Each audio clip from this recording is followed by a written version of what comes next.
Lord of the Mysteries. Chapter 1173. Advice. Good question. The fool Klein inwardly praised her, and he explained by using the Red Angel Evil Spirit's explanation in his own words. The 7 deities wish to have a Black Emperor, but they are not unanimous in their candidate for the Black Emperor. When George III successfully obtained the ticket to becoming one through secret preparations, the 7 deities had no choice but to accept it, regardless of whether they approved of him or not. So that's the situation. Apart from the Moon Emlyn and the Sun Derek, the other members of the Tarot Club were enlightened. They roughly understood why the churches acted in a rather contradictory manner when faced with the tragedies of the Great Smog of Backlund, the deaths caused by the Faysation air raid, and George III's assassination. Following that, they suddenly had a question.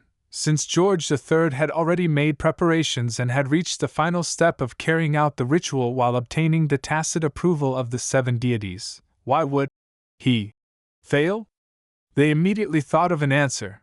Because Mr. Fool didn't agree to it. In the destruction of George III's Black Emperor ritual, the churches probably didn't do anything to stop it. Perhaps they even provided some help to Mr. Fool's subordinates. Did the Church of the Lord of Storms make use of this chaos to secretly do something? No, they likely wouldn't conceal it too much. Leonard recalled all the details he had previously discovered, and he was confident of his grasp over the overall situation. The 7 deities' tacit approval. Mr. Fool vetoed it, and sent the world and other blessed to secretly destroy George III's apotheosis ritual. But what has this got to do with the Queen? Why did she discover that Gehrman Sparrow has gone missing? Black Emperor. The Queen might have participated in the operation led by Mr. Fool, and later discovered that a participant had gone missing. Katla made a guess at the truth through her rich knowledge and insight. And at this moment, Emlyn had just managed to make heads and tails of the discussions that had just been discussed, and he managed to understand the developments outside during his time in protective custody. George III had secretly plotted to become a god and received the 7 deities' tacit approval. In the end, Mr. Fool's bless destroyed his ritual, causing him to die on the spot. Seeing that everyone was silent, the fool Klein looked at the hermit Katlia and said, "Any other questions?" "There's nothing else this time." Katla bowed her head even lower. She was more respectful than before towards the mighty figure at the end of the long bronze table. Although she had long known that Mr. Fool had the snake of fate, death consul, and ancient bane under him, and was in secret control of the life school of thought, she still never expected that the powers Mr. Fool could mobilize in the real world were able to destroy a king's apotheosis ritual. Furthermore, he had foiled the plot of a king of angels, the son of the Creator. Mr. Fool's hidden forces are more exaggerated than I imagined. What effect do the members of the Tarot Club exert on him? A backing faction? Individual growth? Or is it just a backup plan? Katla instantly thought of many things and momentarily forgot that she was already a sequence for demigod. No matter which organization she was in, she was considered a member of the upper echelons. Just the feats displayed by Mr. Fool is enough to make a saint lack confidence. Justice Audrey only took a glance at Ma'am Hermit before she interpreted her mental state. At this moment, the fool Klein nodded. "You may begin." Upon hearing this, Leonard immediately turned to the other end of the long, model table and said to the world, "How's your situation now?" Furs, Zio, Audrey, and the other members of the Tarot Club also cast their gazes over, expressing their concern for the world Gehrman Sparrow's situation. From their point of view, Mr. World, who was stuck between Mr. Fool and Angel of Time Amon as a combat tool, was probably in a bad situation. His survival meant that he was already considered lucky enough. Feeling the varied concern, Klein controlled the world and chuckled hoarsely. "Not too bad, but not too good either. It's all thanks to Mr. Fool's grace that I finally obtained a secret from Amon, but I haven't completely escaped from his grasp." Without waiting for everyone to respond, he continued, "I'm currently in a rather sticky situation. I relied on Mr. Fool's powers to enter a certain concealed state, and temporarily extricate myself from Amon's grasp. However, if I were to dispel this state and return to the real world, I'll only find myself back where my body is. And it's very likely that Amon is still loitering nearby. I would like to make an attempt at finding a solution. I wonder what your opinions are regarding this matter? The meaning behind the World Gehrman Sparrow's words was very clear. He wanted to rely on himself first, leaving Mr. Fool's help as a last resort. And his actual meaning was essentially the same: find a way to bypass the restrictions first. And in the case that his solution didn't really work, then he would consider living in the state of being undead. Solution? Alger and company were suddenly a little excited because the suggestions they provided would be used to fight against the King of Angels. If they were employed and were of use, then this would be a proud moment in their life, one that would remain for the rest of their lives. Audrey was just about to speak in excitement when she retracted her words.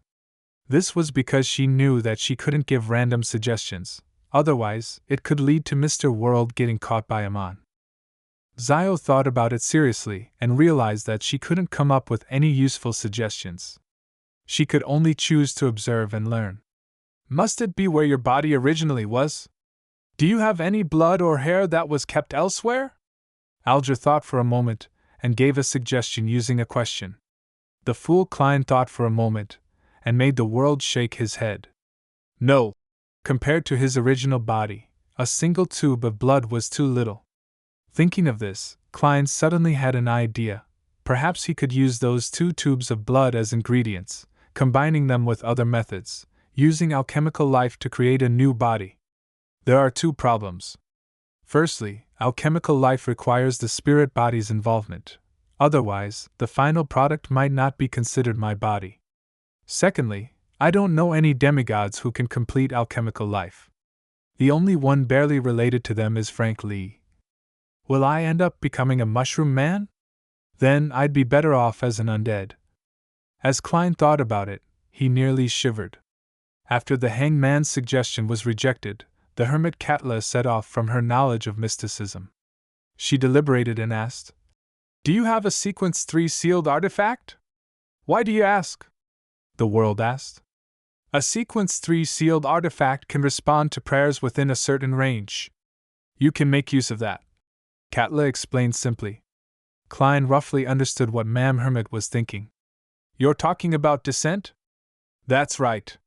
Get someone to set up a descent ritual at the periphery, and you should be able to respond to it in your own concealed state." Katla first glanced at the sun and described the specific plan. Then, she realized something as she asked, "Do you really have a Sequence 3 sealed artifact?" She originally wanted the world to seek Mr. Fool's bestowment. "I'm already a Sequence 3 Beyonder," Klein replied simply as he controlled the world. The members of the Tarot Club were momentarily speechless. They knew very well that Mr. World must have advanced to Sequence 4 at the end of June to become a demigod. And now, it was December of the same year. The Queen once said that using the blood of the Snake of Fate to advance would make it easier for me to become a Sequence 3 clairvoyant than others. Besides, the Tarot Club has given me plenty of precious mysticism knowledge. It has greatly helped me digest the potion. But even so, I still need another half a year before I have a chance of attempting to reach Sequence 3. The hermit Katla subconsciously looked around and discovered that the other members wore stupefied and envious looks. She sighed silently and said, "Is my suggestion useful, Mr. World?" The World Gehrman Sparrow shook his head. "There is a huge restriction when responding in that state. Once he chose to descend, it would mean that he would begin the rest of his life, no afterlife, as an undead. Perhaps I can combine the 2 methods. Yes, I can use the method of praying to the Fool, sea god, or protector of magic and drama performers to leave the forsaken land of the gods, but that's not urgent. It's too easy to reveal the truth." The fool Klein made the world look at the star Leonard while in thought. Leonard instantly understood what he meant. He tersely acknowledged, "I'll go back and do some research to see if there are any other ideas." Clearly, his true intention was to ask Old Man when he was back. He was an angel who knew Amon rather well. Perhaps he could come up with suggestions that no one else could think of. This was the answer that Klein wanted. He immediately made the world say, "Okay." After the discussion of how to escape his predicament came to an end, the world Gehrman Sparrow looked at Furs. "Help me ask the Abraham family if they still have any worms of star that have yet to lose their spirituality. If there are, what will be the price for the exchange?" A worm of star was a high-level spiritual material. Most of the time, it didn't contain any beyonder characteristics. Therefore, their spirituality would suffer an irreversible loss. Without any special methods, it would be difficult to preserve it for too long. Worms of star. Furs was taken aback before she nodded. "All right." After receiving an answer, Klein made the world cast his gaze at the hermit Katla. "If Miss Magician isn't able to exchange for a worm of star from the Abraham family, I would like to entrust you with a mission." "What mission?" Katla asked with interest. The world said with a smile. "Hunt the Aurora Order's Saint of Secrets, Bodhi's.